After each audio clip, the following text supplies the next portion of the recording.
ఈవైటీవీ న్యూస్కి స్వాగతం. ముందుగా హెడ్లైన్స్. రాముడు హిందువులకే కాదు ప్రపంచానికే దేవుడు ఫరూక్ అబ్దుల్లా.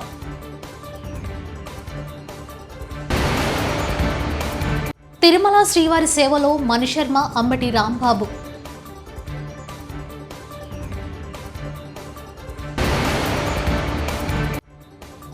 సీఎం రేవంత్ రెడ్డిని కలిసిన మాజీ డీఎస్పీ నళిని.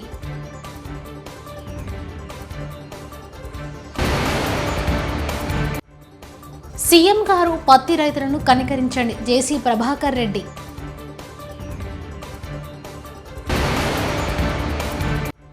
కాంగ్రెస్ ప్రభుత్వం ప్రకటించిన 6 గ్యారెంటీలను అమలు చేయడం అసాధ్యమని ఎమ్మెల్యే తలసాని శ్రీనివాస్ యాదవ్ అన్నారు.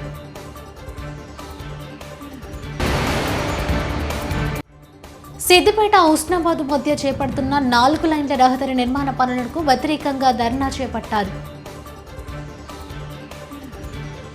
అయోధ్యలో రామాలయం నిర్మాణానికి కృషి చేసిన ప్రజలందరికీ national conference chief Jammu Kashmir మాజీ ముఖ్యమంత్రి ఫరూక్ అబ్దుల్లా అభినందనలు తెలిపారు. ఇండియాలో సౌభ్రతత్వం తగ్గిందని, దానిని పునరుద్ధరించిన అవసరం ఉందని అన్నారు. శనివారం నాడు ఇక్కడ మీడియాతో ఆయన మాట్లాడుతూ రాముడు హిందువులకు మాత్రమే పరిమితం కాదని, ప్రపంచంలోని ప్రతి ఒక్కరికి చెందిన వాడని అన్నారు. ఈ విషయం యావత్ దేశానికి తాను చెప్పదలుచుకున్నానని అన్నారు. ప్రపంచంలోని ప్రజలందరికీ రాముడు దేవుడని, ఆ విషయం పుస్తకాల్లో కూడా రాసుందని చెప్పారు. తిరుమల శ్రీవారిని ఏపీ మంత్రి అంబటి రాంబాబు, సంగీత దర్శకుడు మణిశర్మ శనివారం దర్శించుకున్నారు. వీఐపీ ప్రారంభ విరామ దర్శన సమయంలో స్వామివారి సేవలో పాల్గొన్నారు. టీటీదే అధికారులు వీరికి స్వాగతం పలికి దర్శన ఏర్పాట్లు చేశారు. అనంతరం రంగనాయకుల మండపంలో పండితులు ఆశీర్వచనం చేసి స్వామివారి తీర్థ ప్రసాదాలను అందజేశారు.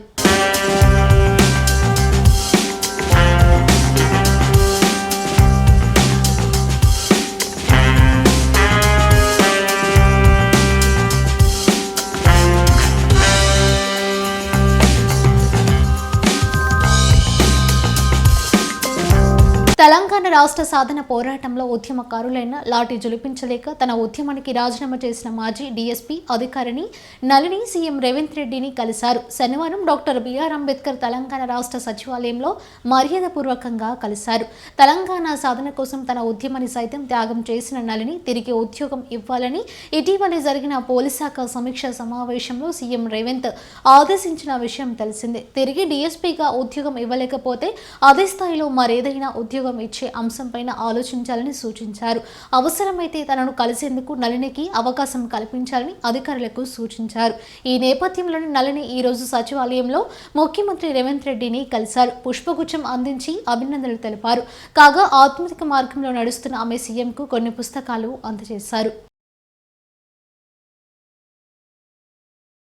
సంగారెడ్డి జిల్లా పటాన్చెరు నియోజకవర్గం అమీన్పూర్ మున్సిపల్ పరిధి పంతంకొమ్ము 7వ వార్డుల్లో రాష్ట్ర ప్రభుత్వం ప్రతిష్టాత్మకంగా చేపట్టిన అభయహస్తం ప్రజాపాలన కార్యక్రమానికి ముఖ్య అతిథిగా వైద్య ఆరోగ్య శాఖ మంత్రి దామోదర రాజ నరసింహ హాజరయ్యారు. ఈ సందర్భంగా మాట్లాడుతూ ప్రభుత్వానికి ప్రజలకు ఏదో వెలితి ఉందని దాన్ని తీర్చడానికి ప్రజల వద్దకే పాలన అనే ఉద్దేశంతో ఈ ప్రజాపాలన కార్యక్రమాన్ని తీసుకువచ్చామని, కావున ఈ ప్రభుత్వం ప్రవేశపెట్టిన పథకాలను ప్రతి ఒక్కరూ సద్వినియోగం చేసుకోవాలని ప్రజలకు పిలుపునిచ్చారు.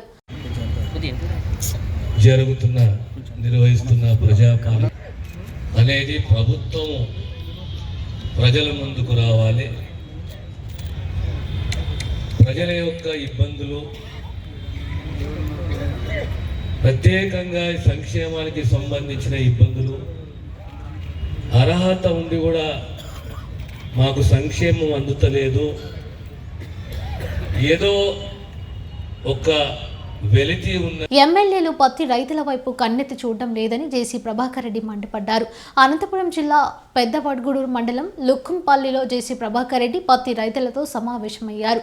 ఈ సందర్భంగా ఆయన మాట్లాడుతూ పత్తి రైతులు పూర్తిగా నష్టపోయారని తెలిపారు. ప్రభుత్వం కనీస ధరకైన పత్తిని కొనుగోలు చేసి రైతులను ఆదుకోవాలని విజ్ఞప్తి చేశారు. పరిస్థితి ఎట్లుందంటే ఒక ఆయన ఆత్మహత్య చేసుకునే పరిస్థితి వచ్చింటే పరిగెత్తుకుంటా వచ్చినాం ఇక్కడికి. ఇప్పుడు నాకు అర్థం కావాలి, ఎమ్మెల్యేలు పొద్దున్న సీట్ల కోసమైనా ఎట్లా మీరు గెలిచారు? ఎందుకంటే ఎప్పుడన్నా రైతాంగం గురించి పట్టించుకుంటే గెలుస్తారు. కాదు మన ఇప్పుడు లోకేష్ చెప్తాండ, ఈ చెత్త తీసిపో ఆ చెత్త వేస్తే అక్కడ ఏమైనా బంగారు అవుతాడు, ఏమో కళ్యాణం తీసిపోయి ఉరకొండలు ఎత్తారు, ఏడో వేస్తారంట పెనుగొండ. అలా కాదు కదా, రైతాంగం చూడండి. అయ్యా ఎమ్మెల్యేలు నమస్కారం అయ్యా మీకు అందరికి, పట్టించుకుంటారు అంతన్నా. కొత్తది అట్లే ఉంది, కొత్తది ఏం చేస్తారు, ఏదో ఒక రేటుకు అమ్ముకుంటారు పోయి, అదేనో ఆ బల్లారికో ఏటకో పోయి. ఈ పాతది ఎట్లయ్యా అసలు ఇప్పుడు పరిస్థితి ఏమొచ్చిందంటే వాళ్ళకి భయం వచ్చింది, షార్ట్ సర్క్యూట్ అయ్యో ఇంకా ఏ విధంగా డ్యామేజ్ అయ్యి ఫైర్ అయితే ఎట్లా అని. బాగాలేదు పరిస్థితి. ఆయన చెప్తాడు అన్నీ కూడా.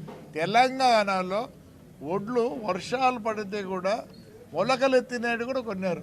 అరే యాదో ఒక రేటు కొనండి దయచేసి, మీరు కొనకపోతే ఎవరు కొనాలా, వీళ్ళు ఆత్మహత్య చేసుకోవాలా రైతాంగం అంతా. బాగాలేదు, ఏం చేస్తున్నారు అర్థం కాలే. ఎమ్మెల్యేలు మినిస్టర్లు వాళ్ళంతా అంటే మీది ఒకటి పాడైపోయిందిలే, ఏదో మారుస్తారంటే మీ సీట్ల కోసం మీరు పరిగెత్తారు, కానీ ఇక్కడ ప్రజలు బాధపడేది ఏమి చేయడంలే. బాగలేదు. ఎక్కడండి 14 మంది ఎమ్మెల్యేలు, దయచేసి చూడండి 175 మంది ఎమ్మెల్యేలు రైతాంగం నుంచి పట్టించుకోండి అయ్యా. ఆత్మహత్య చేసుకుంటే ఎవరయ్యా సీఎమో పొంద నీదే జరిపా, ఆడ నుంచి ఈడికి చెత్త, ఈ చెత్త నా చెత్తకు, ఆ చెత్త ఈ చెత్త అనుకుంటా అందరినీ చెత్త చేస్తాను ప్రభు, కాపాడు. ఎవరొకరు ఇంకా కలెక్టర్లు ప్రధానమంత్రి నరేంద్ర మోదీ అయోధ్య పర్యటన రోడ్ షోలో పాల్గొన్నారు. మరి కాసేపట్లో అయోధ్య ఎయిర్పోర్ట్ ప్రారంభోత్సవం చేయనున్నారు. जिसको कि आउटर बाईपास रोड कहा जाता है, वहां से होते हुए आप सीधे जो नया घाट का निर्माण किया गया है लता मंगेशकर चौक, वहां पर प्रवेश कर सकते हैं। और 6 से 8 लेन की बड़ी सड़क बनाई गई है, बिल्कुल चौड़ीकरण किया गया है, पूरा विकास पुनर्विकास किया गया है सारी सुविधाओं का। और తమ సమస్యలను పరిష్కరించాలంటూ అంగన్వాడీ కార్యకర్తలు ఆయాలు చేపట్టిన సమ్మె శనివారం 19వ రోజుకు చేరుకుంది. రాష్ట్రంలోని అన్ని జిల్లాల వ్యాప్తంగా వివిధ రూపాల్లో కార్యకర్తలు నిరసన వ్యక్తం చేస్తూనే ఉన్నారు. ఇవాళ పలు చోట్ల మంత్రుల ఇంటి ముట్టడికి యత్నించారు. గుంటూరులోని శ్యామల నగర్లో మంత్రి విడుదల రజని ఇంటిని అంగన్వాడీలు ముట్టడించారు. విజయనగరంలో మంత్రి బొత్స సత్యనారాయణ ఇంటి ముట్టడికి అంగన్వాడీలు యత్నించారు. శ్రీకాకుళం జిల్లా పలాసలో మంత్రి సిదిరి అప్పలరాజు ఇంటిని అంగన్వాడీలు ముట్టడించారు.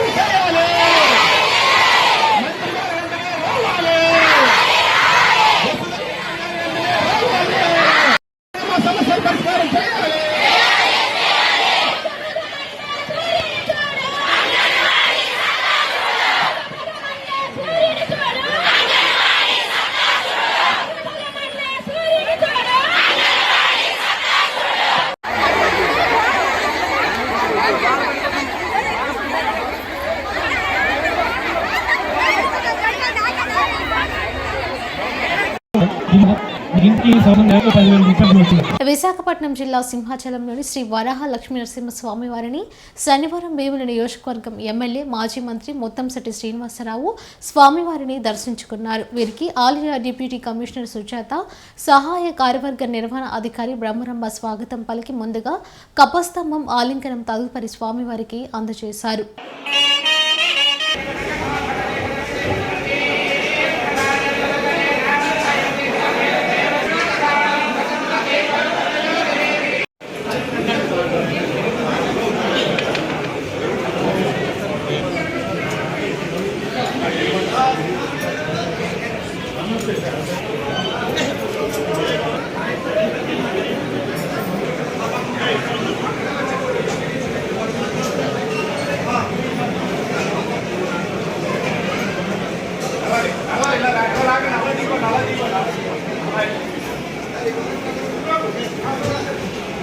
సంగారెడ్డి జిల్లా పటాన్చెరు నియోజకవర్గం ఇంద్రేశం గ్రామంలో ప్రజాపాలన కార్యక్రమం నిర్వహించారు. ఈ కార్యక్రమానికి MPTO Bansilal, MPP Sushma Venugopal Reddy, ZPTC Supraja Venkareddy, sarpanch Narasimhulu, ఉప సర్పంచ్ శివకుమార్ గౌడ్, బండి హరిశంకర్, పలు శాఖల అధికారులు పాల్గొన్నారు. తీసుకొని ఎట్లయినా 6వ తారీఖు వరకు ఇక్కడ కౌంటర్ ఇన్ఛార్జ్ ఉంటారు, మనకు అధికారులు ఉంటారు. కాబట్టి ఏమైనా డౌట్స్ ఉంటే అడిగి ఖచ్చితంగా ఫుల్ చేసుకోవాలి అని నేను కోరుకుంటూ ఈ అవకాశం ఇచ్చినందుకు థ్యాంక్ యూ వెరీ మచ్. తోటి వచ్చారు ముందరికి. దాని 5 గ్యారెంటీల అప్లికేషన్ ఫామ్స్ మనకి 28 నుంచి స్టార్ట్ అయింది. 6వ తారీఖు వరకు ఈ అప్లికేషన్ ఫామ్స్ అన్నీ తీసుకుంటారు. మనం ఇప్పుడు దాకా 2 రోజుల్లో 8 గ్రామాలు కంప్లీట్ చేసుకున్నాము. 9వ గ్రామం నందిగామ అయిపోయింది. ఇది 10వ గ్రామం మనకి ఈ 3 రోజుల్లో. సో మనకి 6వ తారీఖు వరకు టైం ఉంది కాబట్టి, కానీ ఒకటి మీరు అందరూ గుర్తు చేసుకోవాలి, రేపు మరియు ఎల్లుండి అంటే 31 మరియు 1న ఫామ్స్ తీసుకోరనుకుంటా కదా సార్. ఈ 2 రోజులు నిర్ణయించి 6వ తారీఖు వరకు మీకు టైం ఉంది. దాని తర్వాత కూడా మన ఎంపీడీఓ ఆఫీస్ మళ్ళీ ఎంఆర్ఓ ఆఫీస్లో అప్లికేషన్స్ స్వీకరిస్తారు కాబట్టి ఒకవేళ ఇక్కడ మీకు కుదరకపోతే అక్కడ కూడా పోయి ఇవ్వచ్చు. మనకి ఇప్పుడు చెప్పినట్టు మన ఎంపీడీఓ గారు యాక్చువల్లీ అర్హులు ఎవరు అనేది మనకి ఇంకా గైడ్ లైన్స్ రాలేదు కాబట్టి, ప్రభుత్వం ఇచ్చే పథకాలు ప్రతి ఒక్కరికి ఉపయోగించాలి కాబట్టి ప్రతి ఒక్క కుటుంబ సభ్యులు ఈ ఫామ్ ఫిల్ చేయాలి. దీనిలో మీకు ఏదేది వర్తిస్తుందో అవన్నీ అప్లికేషన్ ఫామ్లో మీరు టిక్ చేయండి. ఎందుకు అంటే కాంగ్రెస్ ప్రభుత్వం ప్రకటించిన 6 గ్యారెంటీలను అమలు చేయడం అసాధ్యమని ఎమ్మెల్యే తలసాని శ్రీనివాస్ యాదవ్ అన్నారు. ఆచరణ సాధ్యం కాని హామీలను ఇచ్చి అధికారంలోకి వచ్చారని, వాటిని అమలు చేసి కాంగ్రెస్ చిత్తశుద్ధిని చాటుకోవాలని చెప్పారు.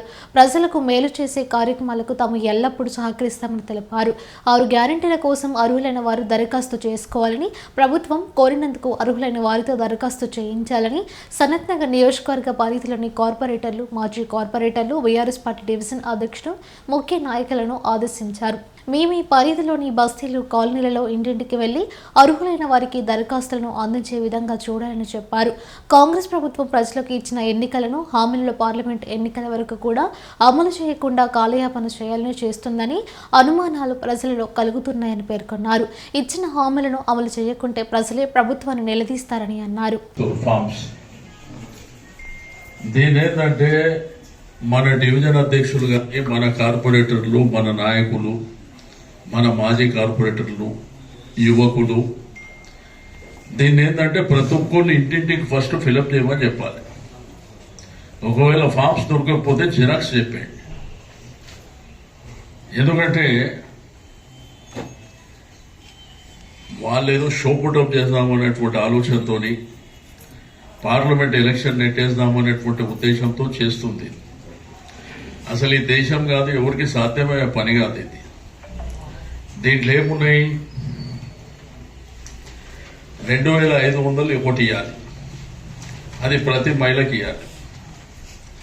2000 పెన్షన్ 4000 ఇవ్వాలి. సిద్దిపేట జిల్లా హుస్నాబాద్ మధ్య చేపడుతున్న 4 లైన్ల రహదారి నిర్మాణ పనులకు వ్యతిరేకంగా మిట్టపల్లి గ్రామ బాధితులతో కలిసి కాంగ్రెస్ పార్టీ నాయకులు, టీపీసీసీ మెంబర్ దరిపల్లి చంద్రం, పట్టణ అధ్యక్షుడు అత్తు ఇమాం, మహిళా జిల్లా అధ్యక్షురాలు లక్ష్మి ఆధ్వర్యంలో బాధితులకు న్యాయం చేయాలని ఎమ్మెల్యే క్యాంపు కార్యాలయం ముందు ధర్నా చేపట్టారు.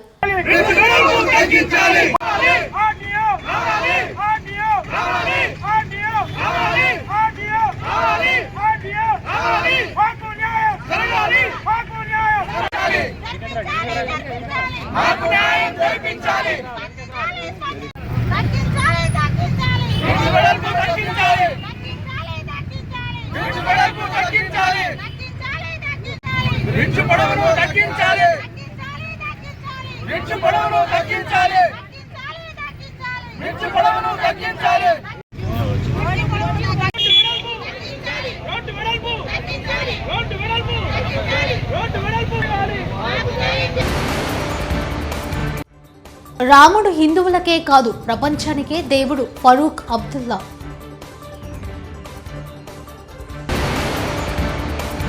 తిరుమల శ్రీవారి సేవలో మణిశర్మ, అంబటి రాంబాబు.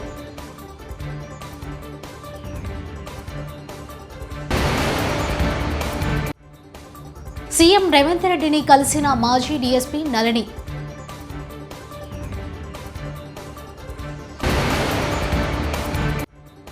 సీఎం గారు పత్తి రైతులను కనికరించండి, జేసీ ప్రభాకర్ రెడ్డి.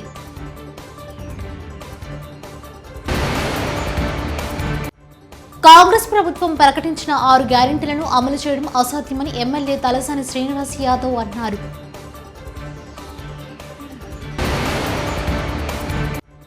సిద్దిపేట హుస్నాబాద్ మధ్య చేపడుతున్న 4 లైన్ల రహదారి నిర్మాణ పనులకు వ్యతిరేకంగా ధర్నా చేపట్టారు.